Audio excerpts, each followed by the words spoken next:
شیطان کبھی بھی نہیں تھکتا اور ہمیں چاہیے کہ ہم بار بار توبہ کریں.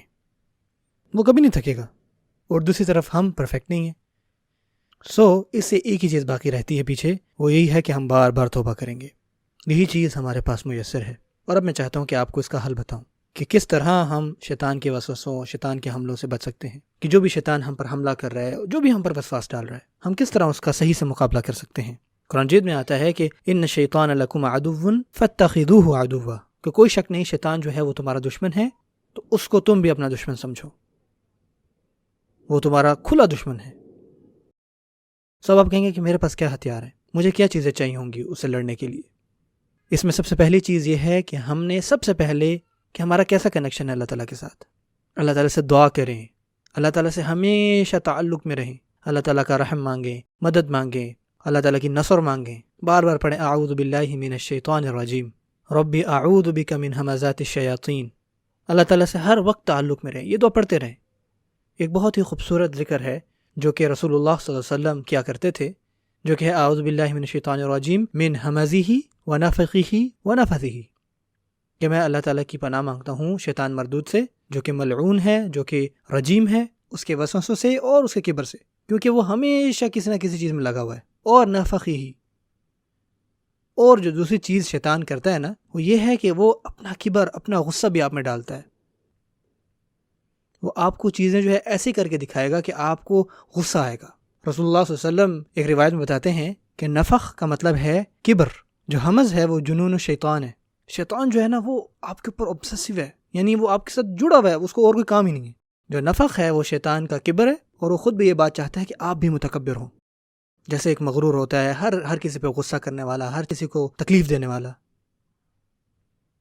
اور جو آخری چیز ہے وہ ہے نفث. اور نفث کا معنی ہوتا ہے بیسیکلی کہ اگر کوئی آپ کے بہت ہی قریب آ جائے نا اور آپ سے بہت کلوز آ کے بات کرے، اور وہ اتنا پرجوش ہے آپ سے بات کرے، بہت قریب آ کے بول رہا ہے، یعنی اتنا قریب ہے کہ جب وہ بول رہا ہے نا تو اس کی تھوکیں آپ پر گر رہی ہیں. کہتے ہیں نا کہ یار ذرا تھوکیں نہ پھینکو، تھوڑا دور ہو کے بولو.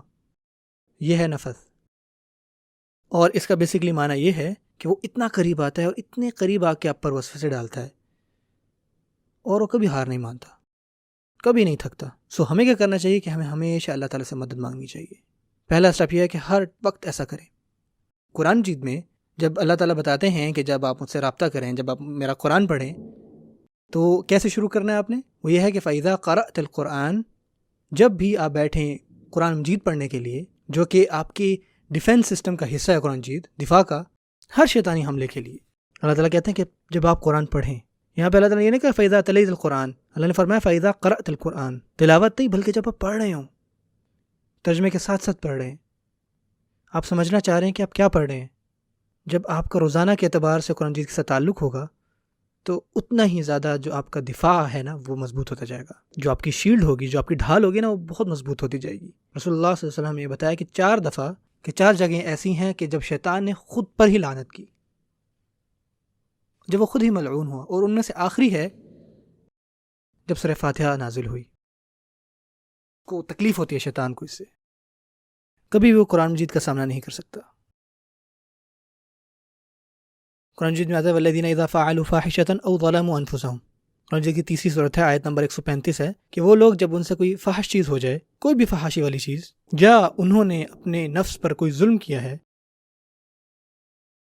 تو ذکر اللہ، تو وہ فوراً اللہ تعالیٰ کا ذکر کرتے ہیں، اللہ تعالیٰ کی طرف پلٹتے ہیں، اللہ تعالیٰ سے بات کرتے ہیں، اور فاستغفروا لذنوبہم، اور اللہ تعالیٰ سے اپنے گناہوں کا استغفار کرتے ہیں جو بھی انہوں نے کیے، اور اللہ تعالیٰ ان کو معاف فرماتے ہیں، اور ان کا جو یہ برڈن ہے وہ کم کرتے ہیں. جب یہ آیت شیطان کو پتہ لگی نا تو وہ رونے لگ گیا. اور اس کو جو رلانے والی باتیں تھیں وہ 2 تھیں. پہلی یہ کہ کس طرح انسانوں کے پاس یہ موقع ہے کہ وہ اس موقع کو لے سکتے ہیں، کہ کیسے وہ فوراً سے اللہ تعالیٰ سے توبہ کر سکتے ہیں. اور دوسری چیز، شیطان کو یہ ریلائز ہوتی ہے کہ میں دن، شاید ہفتے، شاید مہینے لگاتا ہوں، اس بندے کے پیچھے پڑتا ہوں کہ یہ فلانا گناہ کرے، اور یہ بندہ فوراً سے اللہ تعالیٰ کی طرف لوٹتا ہے اور کہتا ہے یا اللہ مجھ سے گناہ ہو گئے، مجھے معاف کر دیں، اللہ تعالیٰ مجھے معاف کریں، اور اس کے لیے فوراً سے ہر چیز ریسیٹ ہو جاتا ہے. جیسے کہ میں نے کہا، اللہ تعالیٰ سے تعلق بنائیں، اللہ تعالیٰ سے استعانت مانگیں کہ وہ آپ کو شیطان کے حملوں سے بچائے. اور دوسری بات یہ کہ اپنا ایک تعلق رکھیں قرآن مجید کے ساتھ بھی. اور تیسرا اور آخری اللہ تعالیٰ سے ہمیشہ استغفار کرتے رہیں، چاہے جتنے مرضی آپ سے گناہ ہو گئے ہیں اللہ تعالیٰ سے توبہ کریں، فوراً سے اللہ تعالیٰ سے معافی مانگیں، اور آئندہ بھی جب آپ سے کوئی بھی چھوٹا سا گناہ ہو جائے کہیں جائیں اور خاموشی سے بیٹھیں اور اللہ تعالیٰ سے بات کریں اور معافی مانگیں، اور اللہ تعالیٰ سے کہیں یا اللہ مجھ سے یہ غلطی ہوگی، مجھے معاف کر دیں۔